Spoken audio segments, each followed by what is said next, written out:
Good afternoon from Washington, D.C. Good evening to those of us joining us from the Middle East or Europe.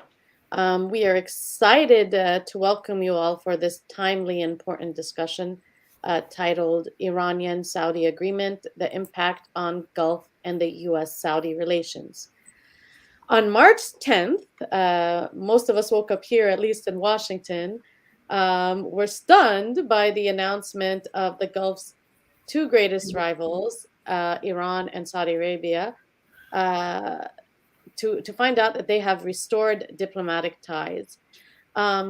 Concluding in China after 2 years of negotiation in both Iraq and Iran, the agreement was penned by the Iranian and Saudi national security advisors in the presence of the Chinese foreign minister. The accord commits to both parties to resume diplomatic relations in 2 months, to respect the principles of non-interference and the sovereignty of states in the region. Um, and they've agreed also to revive the 2001 security agreement that once improved ties between Tehran and Riyadh. The world witnessed several rounds of talks since the first meeting between the two states uh, since April of 2021. But it was the concluding session in China this month that paved the way for a meeting of Iran and Saudi Arabia's foreign ministers and the ultimate announcement that the two countries would end diplomatic deadlock, the diplomatic deadlock of the past 7 years. The March 10th statement gave observers few insights in the mechanisms that will resolve the two sides' several outstanding disputes. However, little information begets significant speculation. And it remains to be seen if the agreement will change the relationship of the Gulf's most powerful rivals or the regional roles of external great powers in the years to come. Today's panel, we will discuss how could Saudi Arabia and Iran leverage this agreement to end the war in Yemen. What factors motivated Iran and Saudi Arabia to sign the deal now? What were China's interests in persuading both sides to reestablish diplomatic contact and pursue rapprochement? How will the United States' role in the Gulf or America's relationship with Riyadh be affected by China's entry as a mediator in the region? And will this agreement limit the activities of the IRGC and its proxy forces throughout the region? Will the IRGC commit to any de escalation or security coordination agreements signed between Riyadh and the Raisi government? We have an excellent line of speakers. I really couldn't think of a better group to answer these pertinent questions. And I'm going to introduce our speakers in the order of their speaking. We will start out with Dr. Abdulaziz Sagar. Dr. Sagar is the founder and chairman of the Gulf Research Center. He's also a member of the advisory board here with us at the forum. Dr. Sagar is a member of various councils, advisory, and academic committees, institutes, and international research center. He is also a guest professor at several universities. And I would also like to highlight that he's also the Dean of Gulf Studies, which I just mentioned to him prior to us starting. I think many of us that follow the Gulf have so many memories starting out with Gulf Studies with Dr. Sagar's Institute, the Gulf Research Center. Second, we will have Dr. Banafsheh Keynoush. She's the president of Mid-East Analyst. She's a fellow at the International Institute for Iranian Studies, a non-resident scholar for the Middle East Institute, and a team member at the Carnegie-funded Sectarianism, Proxies, and De-Sectarianization Project. She's the author of Saudi Arabia and Iran, Friends or Foes, and she has been following this particular issue for quite a long time and has written extensively about it. So we look forward to hearing her perspectives.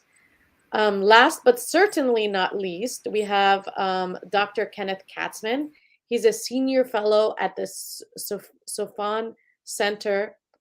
He's a non-resident senior fellow at Gulf International Forum and a senior research advisor with the Global Insights Group, which is a foreign policy consulting firm. Last year, Dr. Katzman retired from his longtime position as a senior analyst with Congressional Research Services, where he's been like an authority on Gulf affairs for quite some time. As far as I can remember, when I came and actually moved here to Washington. And we look very much forward to listening to Dr. Kenneth Katzman's perspectives. So without further ado, we will start with Dr. Abdulaziz. Thank you, Dr. Dina. What a great pleasure to be amongst my good friend, Dr. Banafsheh and Dr. Katzman, whom we know each other for many years. And thank you for the invitation for today. I think I'll try to be brief according to the time that you have allocated for me, but start by saying, since a couple of years, the Kingdom of Saudi Arabia, led by the Crown Prince, have decided to have a balanced relation in the region. They felt that engagement, policy will be far better than disengagement. And they started this with Iraq and gradually moved to Turkey. And now we are in the 10th of this month have been announced the first agreement signed and to reestablish the relation between Saudi Arabia, the diplomatic relation between Saudi Arabia and Iran. Prior to that, there was 5 meetings that took place in the last 2 years between Baghdad and Oman. And those 5 meetings, they were primarily focusing on the issue of security, which is very important for both sides, and intelligence sharing. I think as a result of that, Saudi, they were concerned about the safety of the Saudi premises, whether it's a consulate or an embassy in Tehran, and also for the diplomat, because they felt there were some incidents even prior to January 2016 that have led also to attack on other embassies in Tehran. I'm sure they must have reached a better understanding and some sort of assurance for both sides according to the Vienna Agreement. On the other hand, 9th of December, there was a big Riyadh declaration on the visit of the Chinese president, that it was the summit, Saudi, China, and China Gulf and China Arab summits. It was a big event, that have discussed many of the issues related to the China relation to Saudi Arabia and Gulf and the Arab world. Just for a quick figure, it's 130 billion almost between the Gulf and China, where 80 billion plus with Saudi Arabia, almost $320 billion with the Arab world. So it's a large trading partner. But also China is a big partner with Iran. At the same time, in that declaration, there was 3 points have been clearly mentioned about the regional security and stability and the island, the United Arab Emirates island, and also talks about stability in the region. Iran did not felt very happy with that statement, so they have called the Chinese ambassador in Tehran. They have talked to him and expressed their concern about what that Riyadh declaration was stating. But soon after, we saw the visit from President Raisi to Beijing that have really been very interesting, and I'm sure discussion have taken place. China has a lot. Why Saudi Arabia today? Because Saudi Arabia wanted to have the engagement policy toward the neighboring country. That's one, of course. Second, they've always realized having a peaceful and security and a good understanding with the neighborhood that would reduce the escalation, and there's no benefit for anybody with the escalation. From Tehran point of view, there has been a lot of pressure, and that pressure, of course, have pushed for faster movement, and they've always wanted to have the retain of the diplomatic relation between both sides. Saudi did not mind it, and they've never said no to that, but they just wanted to make sure that it's really looking the overall issues that we have with Iran, and not only just establishing the direct communication. And they felt it was in the best interest of everybody. China also have a major interest, as I said, economically with the region, but also they want to make sure that the Belt and Road initiative is going to be a lot of those countries, they will be involved in that one. So they want to make sure that stability and security in this region also work out for their best interests. And they are the large buyer from the whether it's Iran or Saudi. Saudi, almost 20% of its export goes to China. So there's an interest for everybody. But again, why China, not other country of the member of the B5? I think the reason because U.S. and Iran, they don't have a direct relation. Russia is busy with its own war. Europe also, they have their own position, and they have reduced their diplomatic relation to Iran since the Iranian drone being supplied to Russia in the Iranian war.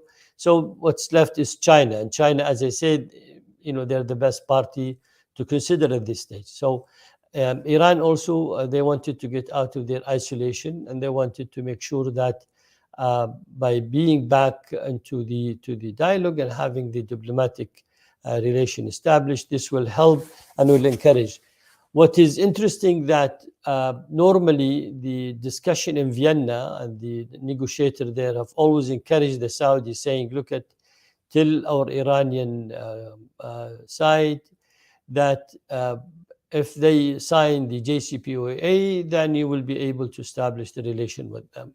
I think what happened now is we've seen the other way around. Is Saudi said, well, we will establish the relation back again with Iran, and let's hope this will help JCPOA to take place and to encourage, because that agreement, which has been announced on the 10th, it has three components, of course. One component is emphasizing on the international laws, sovereignty, respect of each other, non-intervention, non-aggression, and so on. The second, of course, it does talk about the two agreement has been signed before in 1998, which is a very large, big agreement between Saudi Arabia and Iran, talking about economic, social, cultural, education, many issues, quite sport also, and so on. And the other agreement in 2001 also was the focusing on the organized crime, Coast Guard, drug trafficking, human trafficking, a lot of security collaboration, but not in the sense security of regional structure of security. So this is why it was there. But I think the third point, of course, was talking about the other issue which was mentioned in the agreement.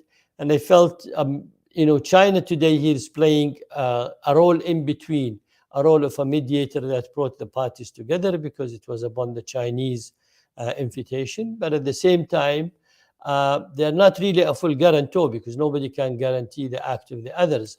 But still, because giving the leverage of China relation to Iran, basically we do expect both sides, Saudi and the international community, that Iran will really stick to what has been agreed and hopefully will do. Now, the issues, I think, from the Saudi agenda point of view that need a lot of details, of course, is the expansionism, interventionism, support of militia, the nuclear program, and also the maritime security and energy security. All those issues remains extremely important for the Saudi, of course, and the rest of the Gulf country to have a better understanding. Now, although most of the Gulf countries in the region, they do have a direct relation to Iran, with the exception of Saudi and Bahrain. Bahrain now start already the track to talk, but I'm sure once we move in the next 2 months to have a direct diplomatic relation, that will help.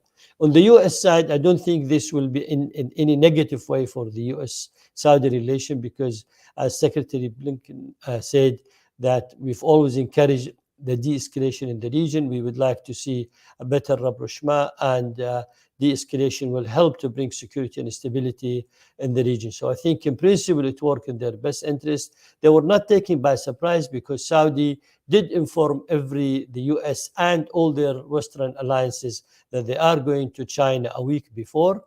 at the night of before signing the agreement, Saudi did inform everybody that we have reached an agreement and tomorrow it will be signed and we'll notify everybody. So in principle, I think this is what the US always wanted to have: de-escalation, a better relation in the region.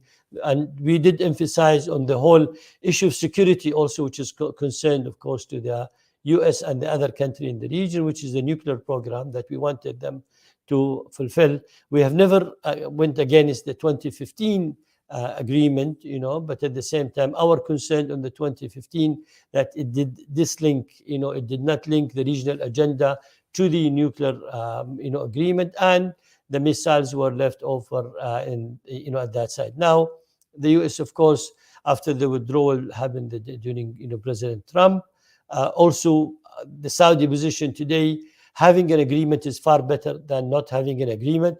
I think for the Iranian, this is the best agreement they can have if it still can be implemented. Are we going to have an agreement with minor modification or with mega modification, or we're going to have a standstill, or we're going to have a new agreement to be written? But still, from a Saudi perspective, having a nuclear agreement will be far better than not having. This is why also in the agreement, it did emphasize on the non-aggression, non-intervention in any side. So Saudi will never interfere in the domestic, and they've never interfered on the domestic side of Iran. Iran also, need to, not to do much more intervention than what they used to have, because they've used sectarianism sometime as a means of intervention on the regional, policy and security of the region here. Do I still have more minutes, or that's it? I mean, you could continue if you Okay, like. sure. Well, because I don't have my timer in front of me here, but nevertheless, so I said, if that takes place, if there is a goodwill and then positive news. Also, I heard that almost one of the Iranian specialists in Arabic and the Arabian Peninsula might be nominated as an ambassador. So they're far more advanced in preparing themselves. Of course, they need the 2 months now, to prepare for the staff, the building, the facility, the movement. But it is there, and the hope that by having a direct link between both sides, that this will bring a lot of misunderstanding and try to resolve many of the issue. Definitely, Saudi would re-welcome again we used to receive 1.2 million Iranian Umrah coming for the pilgrims to Saudi Arabia. So I'm sure that number again will be welcomed, to come to Saudi and to perform their Umrah.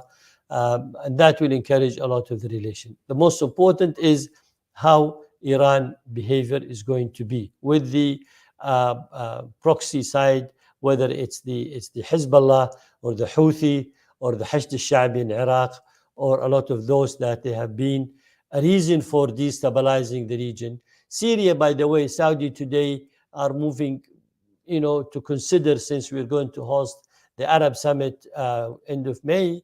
I think the today Saudi position in Syria, which is important, related to Iran.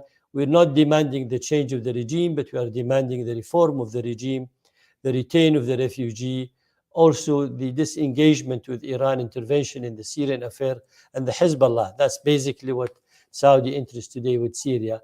And I think if Iran is going to focus on its own domestic, because the agreement also did mention a lot on the development, on the economic collaboration, on the welfare of the people. And I think that will be extremely important, since we have seen the demonstration and the economic issue. One of the positive signals that happened, of course, is the rate of exchange in one day have improved by 10%. In Iran, and that was a positive signal.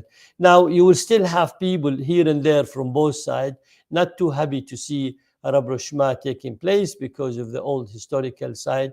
But I think if both governments decided to take it serious and to move forward, of course, both sides agree on the media that there will not be any sort of officially in the official media from both sides, that they're not going to take, it used to be between, the sort of negativity in the media, and that will help, of course. Of course, it's not easy for people from both sides to say, look at, after 8 years of cutting the relation, today we are back into the normal situation. It's going to take some time, and it will be gradual, but it will all depends on the behavior that will be, taking place from both sides. I'll stop here, and then I'll be happy if any question, and I'll leave a chance for my good friend, Dr. Banafsheh and Dr. Kenneth. Thank you very much, Dr. Abdulaziz. Everyone has been very much interested in hearing the Saudi perspective on the issue. There has been many questions about the Syria file as well, and you did highlight that. Thank you. And now we will go ahead and have Dr. Banafsheh.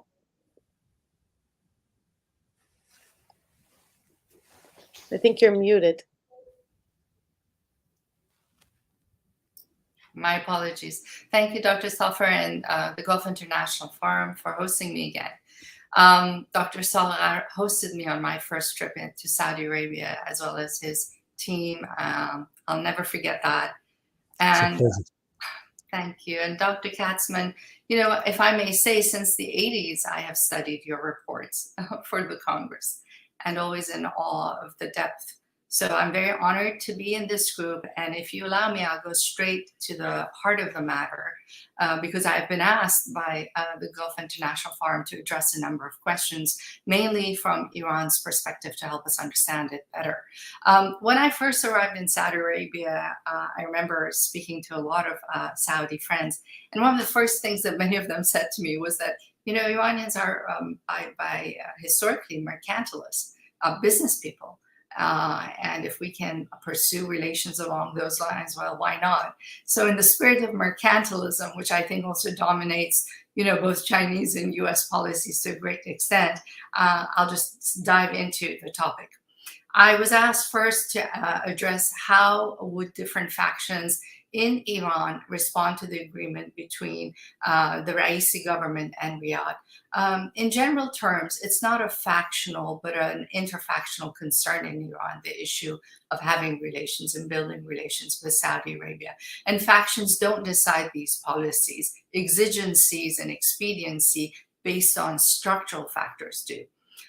So the response in general is celebratory, and each for a reason. Of course, the conservatives are favoring economic opportunities. The reformists are saying, well, we had our heyday, and now, aside from that, the only faction speaking up these days in Iran is really the ones that is most loyal to the supreme leader. So I'll just focus on their views by order of priority. They see this agreement as reducing the threat of the Abraham Accords. And in my mind, that means discouraging Saudi Arabia from fully aligning its policies at all times with the United States and or possibly Israel, potentially down the road or when not, and making possible normalization, should it occur between Israel and Saudi Arabia, more balanced in terms of its impact on the Saudi-Iranian connection, which in turn could also make Saudi Arabia a more valid and equal partner in these accords as far as Iran is concerned. Mitigating tensions, reducing violence resulting from multiple regional conflicts, which in my mind means thereby lowering the cost of those conflicts and safeguarding against external threats in the Gulf, is also another goal that the hardliners in Iran have, which could also range, when we speak about the conflicts, it could range anywhere between Israel sabotaging the Saudi-Iranian connection, as far as the hardliners are concerned, in the economic sphere, to even attacking either or making of these two countries and making it look as if they are the two ones escalating it. And so along these many conspiratorial scenario lines, these are some of the arguments that the hardliners are currently thinking about and presenting. In the longer haul, they see using this as an opportunity, the opportunity of reduced tensions in the Gulf, to advance new axis of resistance in other parts of the world. And we all know what that is. These are Iran's allies and so-called proxies around the world. And they're actually working on expanding it now as a result of the crisis, in particular in Ukraine. And they've openly even spoken of it both prior to the Saudi agreement, during and after, and to ultimately also find a way to navigate the Palestinian crisis better, although they have yet to work out how this particular dynamic will play out with the Saudis mindful of this agreement. The second question I've been asked to look into is, would the IRGC, the Islamic Revolutionary Guards Corps, and other hardline factions and figures advocate for the durability of de-escalation agreements between Tehran and Riyadh, or should we expect to see them continue their regional activities? Firstly, in general terms, Iran's hardliners have to an extent sought improved ties with Saudi Arabia in order to reduce the cost of their policies to export the Iranian revolution.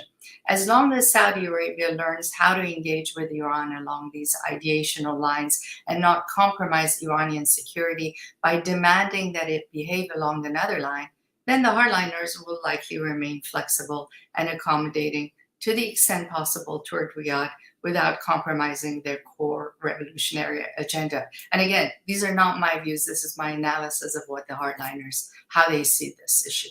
So in other words, Saudi Arabia, should it choose to live with an Iran in which the national interest is intertwined with its ideational goals, has a better chance also to keep the hardliners in Iran engaged. But isolating the hardliners will run the risk of making them more ideological and less prone to accommodating Saudi Arabia in the region down the road. Additionally, the hardliners are keen to reap the economic and strategic opportunities that a more peaceful Lebanon, Yemen, Syria, and Iraq provide through this agreement, mindful of the immense on-the-ground experience they have in these countries compared to Saudi Arabia, and for that matter, the Gulf Cooperation Council combined, to then work at a quicker pace than this bloc and the Saudis to shape events more to their favor in those conflict zones, while also remaining accommodating toward Riyadh when the cost may so demand. We may want to recall that when Qasem Soleimani, the Quds Force commander who was killed back in Iraq, when he was aiming for talks between Saudi Arabia and Iran, in specific during that trip, for example, to advance the talks in Iraq, he had reportedly this idea of building a 10-year guarantee clause of non-escalation in regional affairs with Saudi Arabia. So it goes to show, and there are large issues like, the Saudi Islamic custodianship and leadership on issues, for example, related to East Jerusalem or Al-Aqsa. And I mention these because they are a hot topic these days that can better be addressed if Riyadh could build an understanding with Tehran over them, especially if Israel's right-wing government loses control in a manner that would perpetuate the Palestinian crisis. And these, again, I believe is what is on the mind of the hardliners. Ultimately, Iran's proxy influence is designed to enhance the security for the state. If that security comes about as quicker through ties with Saudi Arabia, then be it, while Iran works out the rest in terms of how to manage the proxies. They are very manageable for Iran, and in fact, both in my view, the Saudis and Iran have always retained strong control over groups they influence in the region. So it's not so much a matter of niche diplomacy, sectarianism, proliferation, proxies, that ends the tensions between these two countries, but how the Saudis, in my humble view, and Iranians accept the limits of niche diplomacy to then build up their mutual security. Finally, and this is very important, I think, the hardliners are of the view that the United States and Israel may eventually resort to plans to redraw the map of the Middle East, mindful of rising Arab hostility toward Israel should the Palestinian crisis not be resolved.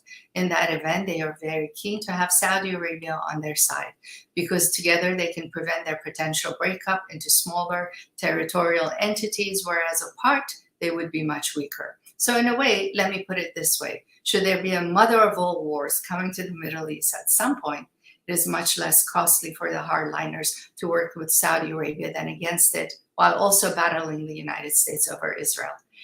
How could this new agreement affect the ongoing protests in Iran? Do you want me to skip the other two questions? I'm happy to, and then leave it for question and answers, Dr. Thafer. You can go ahead. The protests. It will help Tehran mitigate future protests and ongoing ones in the sense that it will enable it to control external influences over the protests, be it along Iran's restive borders, where Tehran claims people get in to incite protests from abroad, or in the form of tacit understandings on curtailing the power of the Iranian opposition abroad. In a sphere where the Saudi-Iranian rivalry is oldest, all you need to do is grow up in either of these two countries to know how the media from 1979 in the two countries have attacked each other, and including with foreign opposition media. And if you look at these outlets nowadays, their review of the agreement and its impact is somewhat watered down and muted compared to several weeks ago, when they appeared far more outspoken on issues pertaining to Iran and its regional foreign policy. However, conspiratorially speaking, Iran will always keep an eye open to ensure that Israel is not stepping in to impact the protests, be it despite or because of the new agreement. And I say this because there seems to be a string of thought inside Iran, without me having any evidence to show for, that the Saudi-Iran deal may have moved forward faster had the protests not erupted heavily in recent months inside Iran, for which Iran also blames Israel. So, and we know that that argument is only half baked. So Iran must not get frustrated anyhow over any double games being played out, both in this context or in the context of Gulf security, in which Saudi Arabia can stand back and say, hey, I have diplomatic ties with you, and others' provocations do not involve me. Ultimately, Iran will not accept any regional order in which it does not play a dominant role. And it will be happier to operate in a non-orderly region if it has to be dictated what that order is on Iran. What does this agreement mean for Iranian-Sino relations? What China has accomplished is a no-cost deal to itself, placing the burden of responsibility on Iran to deliver. It can help seal those relations in terms of consolidating them better. In the past, mutual investments and projects were slow to transpire between Iran and China, and Saudi Arabia took over a lot of the Eurasian and Asian markets that Iran had eyes on. Now, if Saudi Arabia is willing as well, then the Saudi-Iranian positions in BRICS Plus starting in 2023 as members of sorts in this body and in the Shanghai Cooperation Organization, along with a host of other Asian Eurasian markets and in the Caspian Sea, will advance. The underlying notion being using China as a guarantor of mutual progress, also in the energy sector and even in the nuclear arena, to develop effective nuclear deterrence regimes through BRICS Plus with Iran. Let's not forget, 3 BRICS members are nuclear states, and the other 2 had nuclear weaponization paths of their own, which combined brings plenty of experience to the table by way of advancing deterrence regimes, that's something nobody's yet thought about in the Middle East properly, and also helping Saudi Arabia acquire advanced nuclear know-how on its quest for nuclear security, a path that China previously helped Iran take despite the watchful eyes of the United States, without there being a need for a cascading effect for nuclear weaponization for the purpose of security by either the Saudis or the Iranians, should the right policy and the approaches be adopted with China in the midst. And this would be much better than an emerging, in my view, anarchical, non-polar nuclear regime in which the Israeli and Iranian nuclear programs dominate the regional order. Furthermore, Iran could potentially ease Sino-US rivalries and tensions because it needs both to continually boost the status of the Saudi-Iran agreement. Thank you. Thank you, Dr. Banafsheh, for highlighting the perspective from Iran, especially, and interestingly talking about how Israel affects some of the calculations of Iran. We're going to go ahead and move to our last speaker, Dr. Kenneth Katzman. Thank you, Dania, and thank you for inviting me to Gulf International Forum. Glad to be back, and my 2 esteemed colleagues. And this is my first panel discussion since I left the Congressional Research Service. So whoever saw me speak before, I think they'll find me a little more liberated, at liberty to be a little more forceful and a little less nuanced than I had to be at the Congressional Research Service, and I'm happy for that. The title of my talk today is The Iran-Saudi Agreement is a Game Changer, Not. So I will start from there and hopefully provoke lots of discussion. Some see this China brokered accord as a game changer for the region and for U.S. influence in the region. It is not. It is not a game changer. My view is the agreement will last until the next time that Saudi Arabia executes a high-profile Shia dissident cleric, or until pro-regime Iranian demonstrators attack the Saudi embassy in Tehran. Both events are inevitable in my view, although placing a time frame on them is not easy.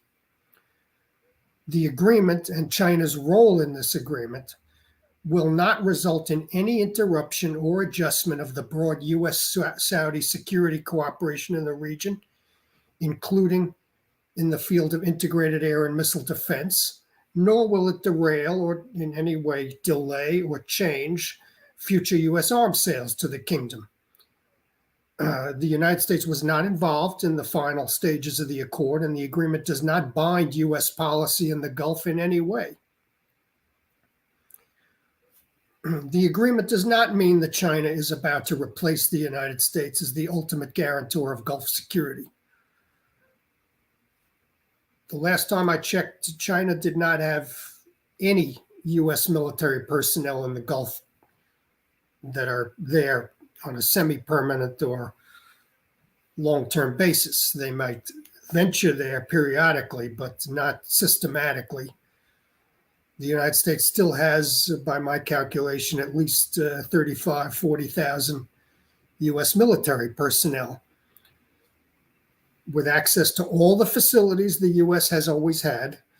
There will be no change in U.S. access to the Gulf, U.S. use of facilities, U.S. training programs with the Gulf states, exercises which have actually increased recently, ratcheted up, marine patrols, interdiction missions against Iranian weapons shipments, etc.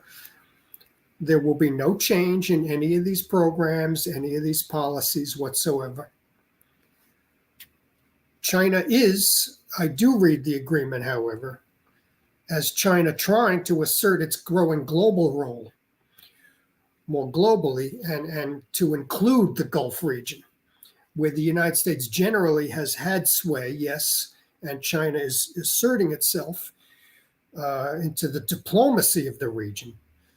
But I don't necessarily see that China is in any position or in any way even trying to or even hoping to displace in any way the United States. And I think General Kurilla, Michael Kurilla, the new chair of the commander of the U.S. Central Command, he testified on the Hill this week, and I think he said essentially the same thing as what in some way I'm quoting him or reflecting his view, is that, China is now introducing a diplomatic element to what has been more an economic element in the Gulf, but it is not even threatening to displace in any way the United States from its paramount role as guarantor of Gulf security. The agreement is not going to stop the expanding but quiet cooperation between Israel and Saudi Arabia. It will not even do that, although there's been some reaction in Israel suggesting some threat to the Abraham Accords or some correction to the Abraham Accords.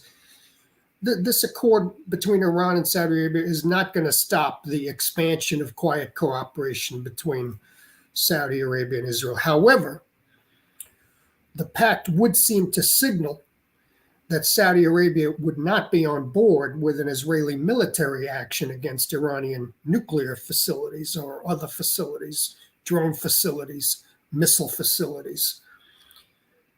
However, let's remember the United States is not necessarily on board with an Israeli attack on Iranian facilities either. So the United States and Saudi Arabia are basically saying the same thing, that we do not want to see an Israeli attack, preemptive attack on Iranian nuclear facilities. The United States And this has been reiterated even in recent days by Ned Price at the State Department, Secretary Blinken, others. The United States is still committed to diplomacy on the Iranian nuclear issue. The JCPOA, the widely heralded nuclear accord, it's on life support. It's not doing very well. It appears dead, although the United States does not say it's dead. And even to this day, the United States says if Iran is willing to change the positions it expressed last September when the negotiations to restore the JCPOA broke down, if Iran changed its position, the United States is willing to pick up and continue to have those discussions. So the United States has not declared the JCPOA dead in any way. I mean, it's obviously not going very far. It's not proceeding, but the United States does not consider it over or dead, those negotiations. Now, of course, with my new liberated status, I'm able to comment on the United States Congress, which I perhaps wasn't able to do to any extent when I used to speak at these discussion panels before. This pact, this agreement between Iran and Saudi Arabia does not change the fact that in the United States Congress, Iran is the most reviled country of any on the planet. And I know that's a very stark statement. I know that might shock some. Those who observe the United States Congress will not be shocked by that statement. Iran is the most reviled country on the planet as far as the U.S. Congress is concerned. And that includes of other countries that the Congress does not like: China, Russia, North Korea, Cuba, Venezuela, or Syria. All of those countries are very much disliked in Congress, but Iran is more disliked than any of them by a large measure. The agreement will not result in any easing of any sanctions on Iran. There will be no sanctions on Iran eased, U.S. secondary sanctions, which I've done a lot of work on, as many of you know. None of them will be changed as a result of this accord. Saudi investments in Iran that might result from this accord, and there's been some discussion of new Saudi investment in Iran as a result of this accord, those could potentially be sanctionable investments if those investments are in partnership with entities in Iran that are sanctioned. And there are more than 1,000 Iranian entities that are designated as sanctioned entities by the United States. If any Saudi investment transacts significantly with any of those designated and sanctioned entities, that investment by Saudi Arabia could be sanctioned. The agreement is not likely to cause Iran to rethink, in my view, its opposition to the latest set of proposals that were on the table to restore the JCPOA. I see no evidence that Iran is about to accept those proposals that were put forward, and Iran didn't accept them in September, and the negotiations stalled after that. The primary concern for U.S. officials, particularly members of Congress, is not even the pact itself. It's the fact that China was the broker of the agreement, and that the Saudis accepted China's brokering the agreement. That's what the Congress really does not like about this.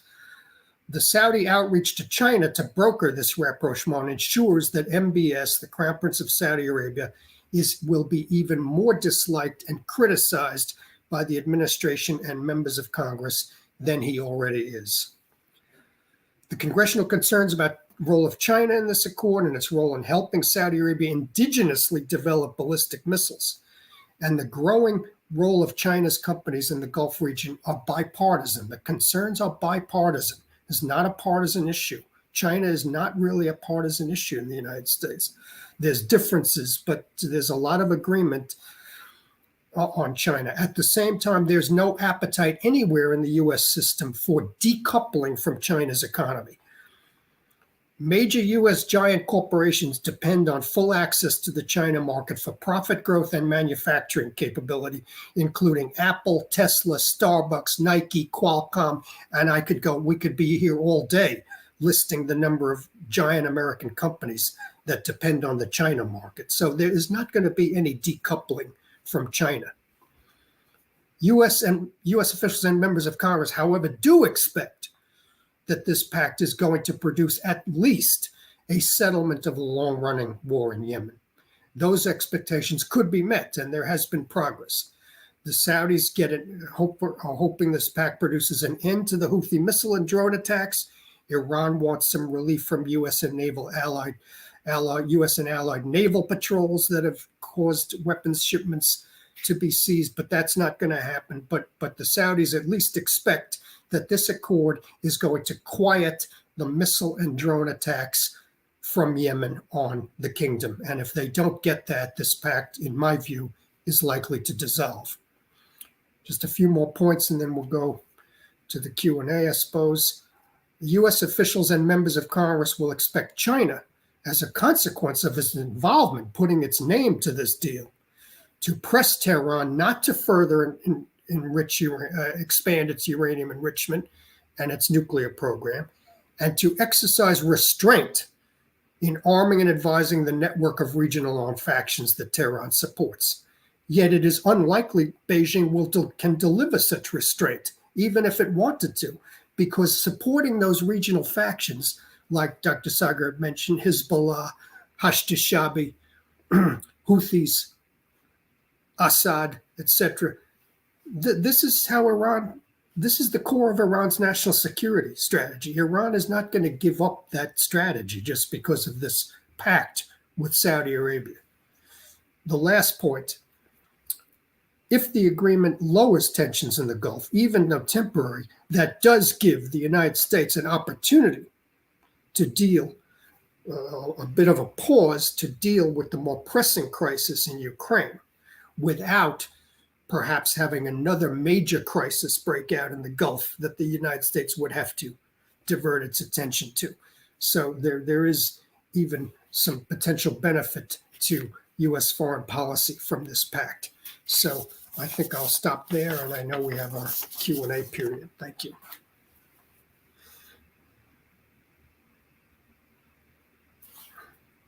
Can't hear you. You're muted. Apologies.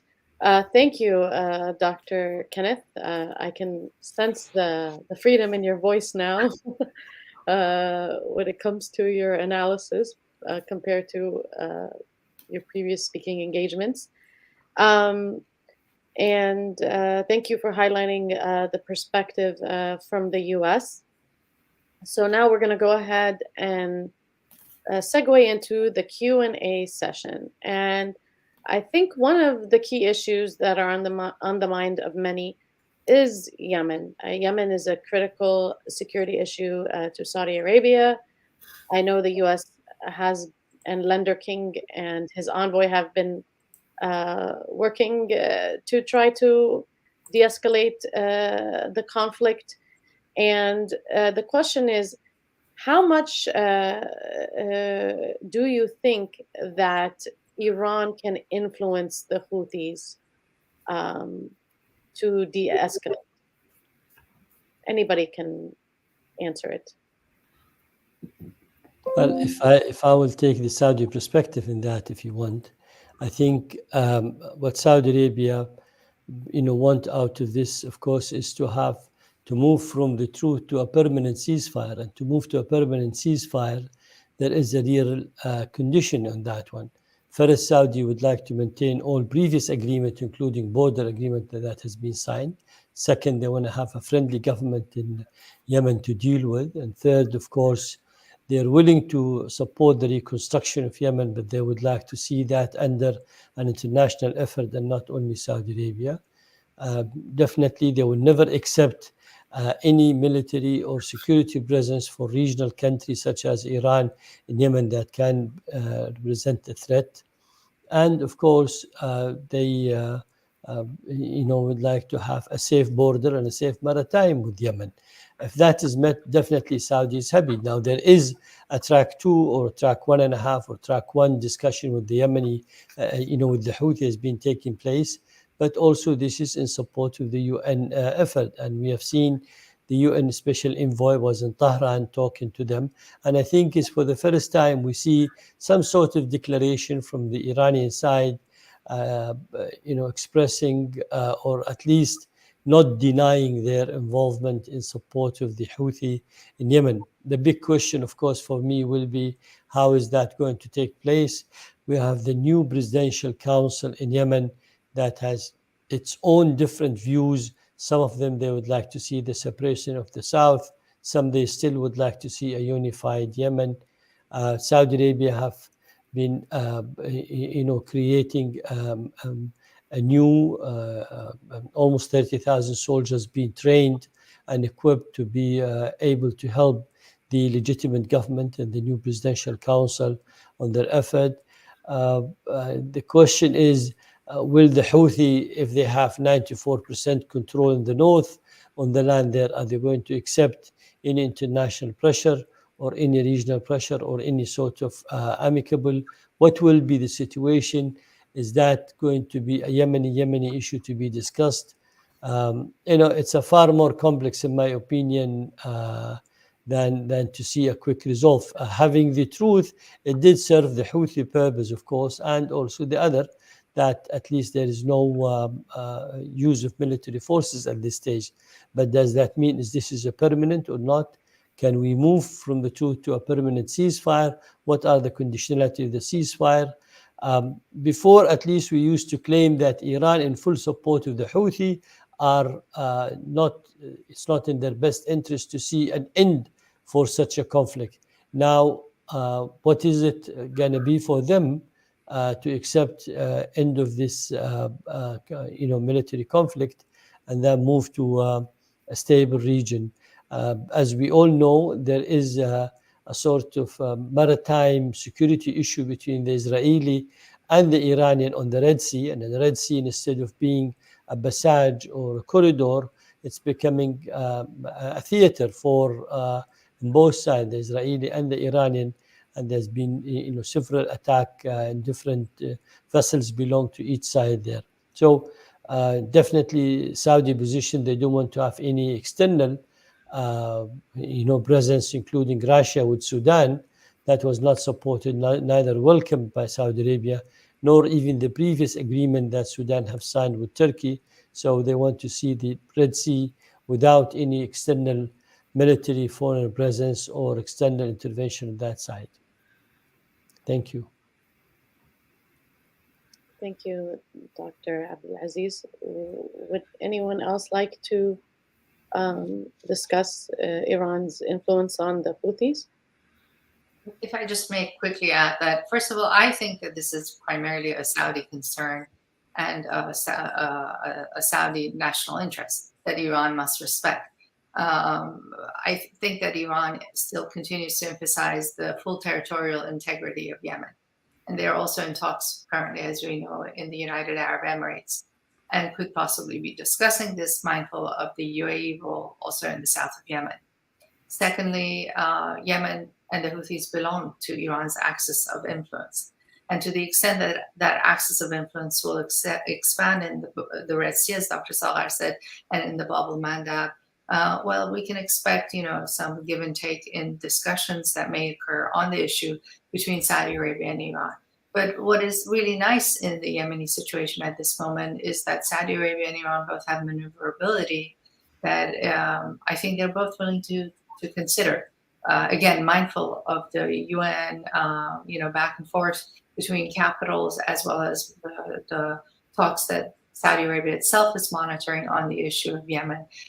This is a maneuverability that may have not existed previously, and it's something I believe that the United States also wants to see happen. So maybe Dr. Katzman can say more about that. Well, I don't have that much to add. I mean, I think there's always been a strain of thinking that the Houthis are not like Hezbollah. I mean, Iran has a lot of influence over Hezbollah. Iran has a lot of influence over some of the Hashdi Shabi, the Shia militia groups in Iraq. Iran has significant influence, on Assad now. The Houthis there's always been questions about the degree of It's a different faction of Shiism, different sect of Shiism.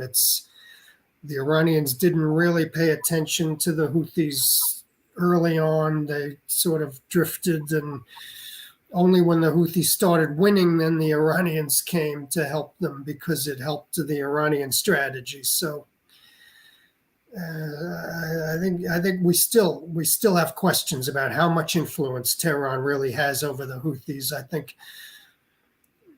Iran still views them as an instrument. If they come into some new government, a new let's say there's a new government, a new constitution. If the Houthis have a position in the government, Iran will continue to help them. But the Houthis, I think, will increasingly drift into more of a Yemeni political structure and away from Tehran's orbit if there's a settlement. That's, I think, my conclusion with that. Thank you, Dr. Kenneth. A concern here in Washington that's reoccurring ever since this accord came into agreement is the Abraham Accords and Israel's interests in the Gulf. Do you think that this could possibly be considered a counter-alliance to an Abraham Accord, or a possible, would it slow down any sort of interests in establishing more relations with Israel from the Gulf's perspective? I can chime in here. What's happening in the Abraham Accords is that basically Israel is penetrating the traditional core periphery kind of understanding that we have developed for decades about the Gulf region, in that the Arab states, the GCC is the core, and Israel and Iran and Turkey are the periphery. Israel is developing a semi-periphery core identity through the Abraham Accords, which enables it, as Dr. Katzman said, to be a major player increasingly in the region as well. You know, as we know, a lot of deals are happening. There is no such thing as an alliance between Iran and the Gulf Cooperation Council, any of them. So that's all I will say, and maybe others can add to that or not. Yeah, I mean, I think, as I mentioned in my talk, there's always been, it's not going to stop the quiet cooperation, but there's always been, particularly with respect to the kingdom, there's always been limits to how close Israel is ever going to be with the kingdom. Kingdom has a special place in Islam. It's domestic sentiment on that issue. Most U.S. officials I talked to, there is not an expectation that the kingdom was ever going to join the Abraham Accords. I mean, but I think the U.S. expectation, I think Assistant Secretary Leaf made this point in some of her recent appearances, there's an expectation of quiet cooperation that's going to, in my view, continue despite this Iran-Saudi agreement. Sports exchanges, perhaps cultural exchanges, allowing Israelis to visit airspace, exchanges on healthcare, environment, functional issues. But the idea of the kingdom joining the Abraham Accords, I don't think there's ever been an expectation that that's imminent or coming anytime soon. I'll defer to others. Maybe Abdulaziz Sagar has a comment on that. Yeah. Well, I think, Kenneth, maybe there's two.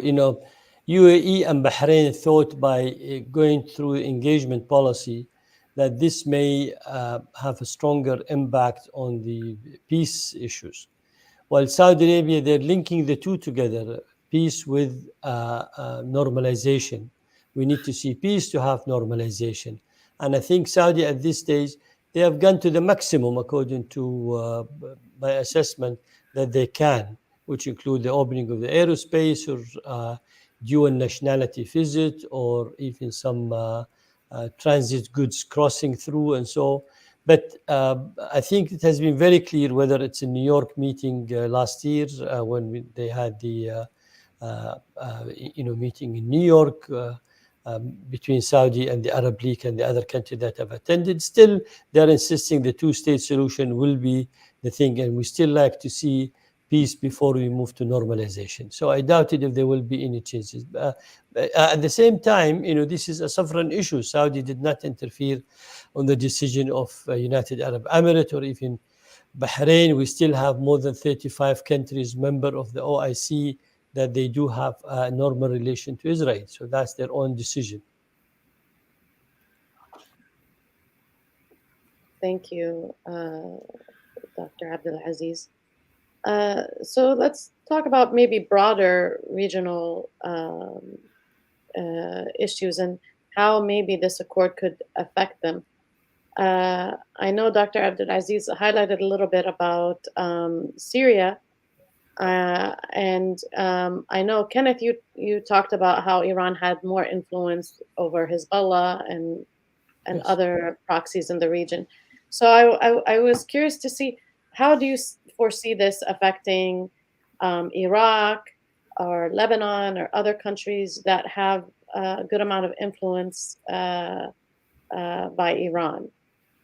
Would anyone like to address that?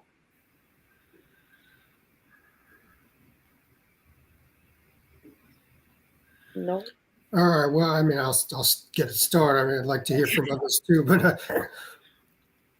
yeah, I mean, Assad, look, he visited Moscow 2 days ago, was it? He asking for more Russian bases, which tells you how nervous he is that Mr. Putin is distracted with his failed and miserable war in Ukraine, which he's losing and probably will lose office because of it at some point. But anyway, if I were Assad, I would be worried also, seeing Russia be so thoroughly destroyed by this idiotic war that their idiot leader started. But anyway, he's asking for more Russian bases.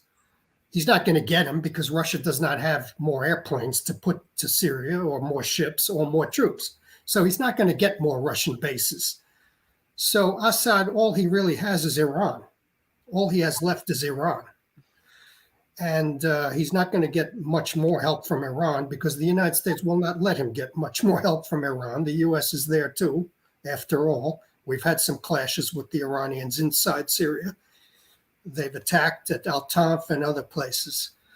So if I were Assad, I would be pretty worried seeing my main ally get beaten up so badly as they're getting.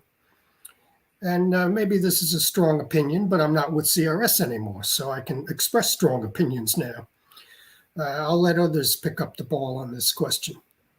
I think Kenneth, you're quite right when you said Russia has limitation, of course, of really providing anything to them. But at the same time, it's interesting, the Israelis have done a lot of surgical attack against Iranian presence in Syria.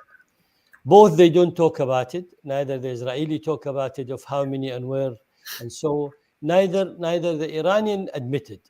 But in my opinion, that have reduced Iranian presence and strength in Syria almost to 1/3 today, if I count all the surgical attacks that have been done against whether it's Iranian warehouses or militia or presence or so. Some of them are announced sometime and they say it, and a lot of them they don't announce it and they don't say it. It's like also in the Gulf when we have the Iranian and the Israeli vessels and maritime attack in each other there. So they don't declare it always, but I think it is there, and it cannot be forgotten. The question is, the essential thing for Assad is to disengage with Iran if you want to be back into the Arab League, but he cannot be that far. Russia was never an issue for us in the Arab world, that much their presence, because we knew they have a limitation. Their GDP is less than a country like Spain. They cannot sustain and support that one. Tartus and Hamim agreement or basis cannot be really well maintained the way how people may thought when it was signed. But at the same time, Iran have a different interest there. And I think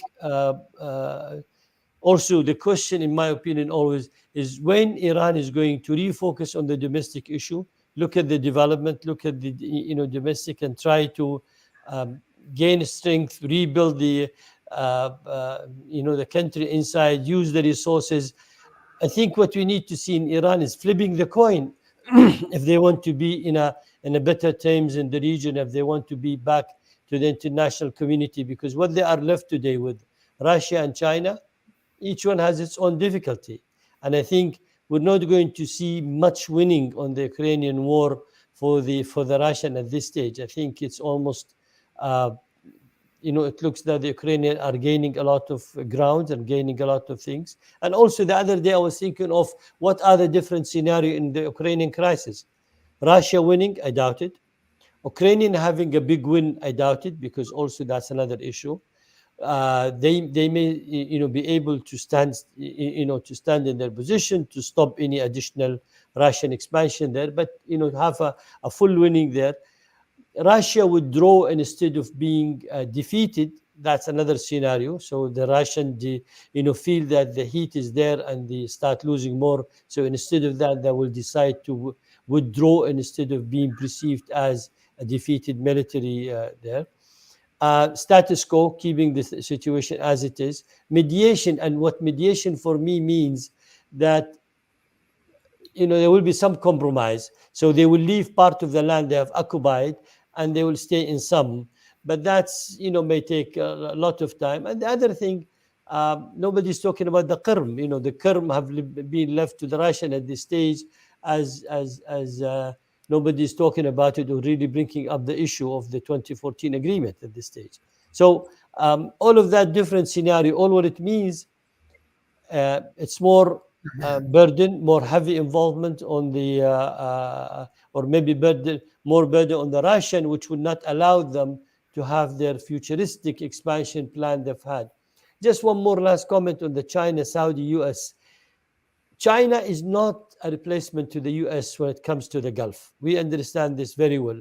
The only 50,000 soldiers are available in the region. Here is the US. So this is very well understood. We have a strategic military security political alliances with the US, but also we have a strategic commercial relation to the Chinese. If 36% of China energy import comes out of the Gulf, that's quite a lot. And when I talk about $130 billion trade relation, a lot of the oil goes from here almost close to 3.6 to 4 million barrel a day, from the Gulf to China. That's an important, economic relation. But still, it's a buyer and seller. It's not really strategic. There is no, Chinese military presence. There is no Chinese real security involvement in that one. Gradually, they wanted to move some, but still, that's it. Yes, if I can add, maybe Sagar, you can explain why the Gulf, why the Arab states are even still talking to this loser in the Kremlin. I mean, the Arab states are very clever. They know how to assess winners and losers. Putin is a loser. Why they're even still talking to this idiot? Two of the things that you have mentioned is interesting. One, the secondary sanction, which last year in February, I had a TV interview and I did talk about secondary sanction and how important, if that will be imposed, whether it's with Russia or it is with Iran or other thing, US still has that secondary sanction, phenomena, I would call it. I think what the region wanted to say, yes, we have supported the unity of Ukraine. We are against the aggression. We voted in the UN. We have issued enough resolution in the region in the favor of the Ukrainian. We have participated in the release of some of the prisoners, and we have financially or humanitarian supported the Ukrainian. And at the same time, we do not wish to be, this is a European crisis. We do not wish to stop our relation to Russia. And we do want to be in the campaign that the US have created anti-Russian. We wanted to maintain our balance. And that balance has been accepted for certain countries. India, Israel, Turkey, that sort of balanced relation with, has been accepted. So why not for the Gulf? But I think when I did ask this question to Secretary Blinken at the Munich Security Forum, he did answer me very simply saying, we believe neutralism or balanced relation it's not acceptable when aggression is there. So that's the U.S. position that he have stated it very clear in answering my question to him. Yeah. Okay, I mean, I'm sure the Arab states look at the picture and understand the United States is systematically destroying the Russian military from 6,000 miles away with So not even maybe one you have U.S. not soldier read there. about Stop. Russia I'll and stop. the Ukraine war. I'll Thank stop. you, Kenneth. I It's know part of the it's part of the story. That's part of the story. Banafsheh, did you have anything you wanted to chime in? No, I mean, a lot has been said, not really. And I was a little confused about the question, whether it had to do with the Abraham Accords or the Saudi-Iran agreement. But irrespective, all I just want to add is that in the end of the day, the Saudi-Iranian relationship is based on a structural factor, and that is their ability and the ability of external actors such as China or the United States to help them preserve a level of balance of power between them. Now, if that is disrupted because of any factor, be it the war in Ukraine or the Abraham Accords, then we cannot expect tensions that Iran is involved with in the Middle East to subside. They will grow. And it's really essential to recognize that now that there is a momentum in the Saudi-Iranian agreement, that this only is a beginning to give the two countries maneuverability in the region to understand how they must navigate it. And back to the Abraham Accords, I want to ask, what kind of a regional dynamic can Saudi Arabia and Israel build that would have sufficient maneuverability over Palestine? It's been a failed experience to date. Over proliferation, it's been a failed experience to date between Saudi Arabia and Israel. And over containing Iran, it's been a mediocre experience. So I think that we have to think structurally about the balance of power. And speaking of the balance of power, I have one last question because I know this is something I'm getting messages from different people for questions that I'm trying to fit in all the concerns. Now, so I think we all agree that China is not going to eclipse the U.S. role in the region. But is China's role expanding? Do we see like more political movement? Gary Sick said in a group that China's lost its political virginity. Do you think that's actually going to change the way in which the Chinese are going to play their cards forward in the Gulf region? The Chinese are slow actors compared to the United States in the Gulf region, but they're in many ways more persistent than the United States throughout a period of time. If you study the Chinese-Iranian relationship since the Iranian Revolution of 1979, the progression of the relationship, even when it has had setbacks, enormous setbacks at times, has always retained a certain steadiness and persistence that the United States has lacked in its foreign policy toward Iran. Dr. Saw can speak about the Chinese-Saudi relationship better than I can. But I think that persistence alone will grant China leverage in the region. Well, by the way, I was one of those who really raised the issue of the Chinese policy in the region and the political role, because normally they used to say we would like to focus on the commercial. We don't want to touch any other issue. We will keep an equal distance between each side. I was the one who wrote an article at the Sharq al-Awsat and saying why China are not playing any role using their strong relation with Iran, since the Houthi war in Yemen is by proxy on behalf of Iran. And that have raised a lot of question, debate, discussion, and so on that one. But I think they, to legitimize their commercial interest and their expansion on that commercial side, they needed to play some political role. Now, it all depends, in my opinion, and this will be because I know we're coming toward the end.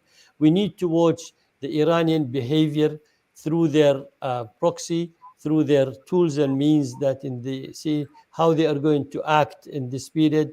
that would really send a lot of the different, that will really explain how things will move forward.